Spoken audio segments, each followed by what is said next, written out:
Well, I think the best news out of it was that there is a turnaround in filmed entertainment that is beginning, though it is still early in that process. They did have a couple of films of note. A Quiet Place was the biggest one, and they said that was the first one under the new regime.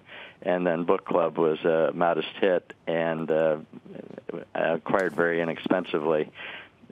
However, there were like on the media network side, there was rating share growth that was good. There was pricing growth that was good, but there were still declines in revenues because domestic ad revenues were down on lower linear impressions, they said, and there was also some pressure on affiliate revenues.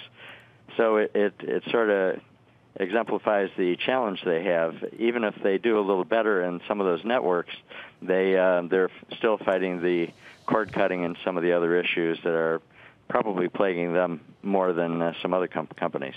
Jim Goss, the good news there, digital and next-gen initiatives showing significant growth, including a 33% increase in AMS revenue and digital streams up 200%. What kind of grade do you give Bob Bakish when it comes to the digital piece of this?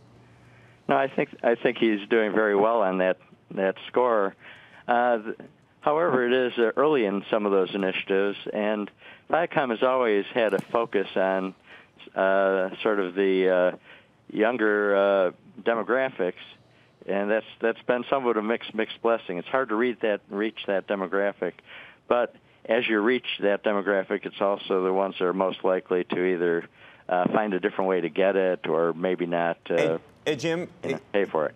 How do you feel about Bob Bakish as a leader and as a manager? And the reason I ask is he is the one individual that Sherry Redstone reportedly would like potentially to run a combined CBS Viacom if that kind of transaction were to take place and if, in fact, Les Moonves were to be pushed aside.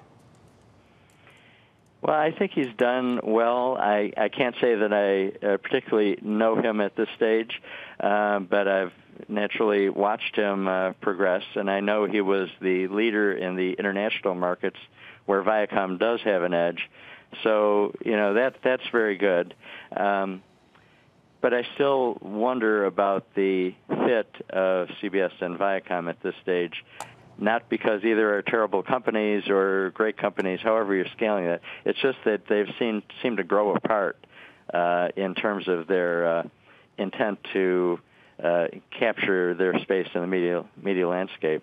And I don't know that the fit is exactly the same as it was. So whoever took over the other company would have a challenge because there'd be a lot of operations that aren't exactly in line with what they've been focusing on.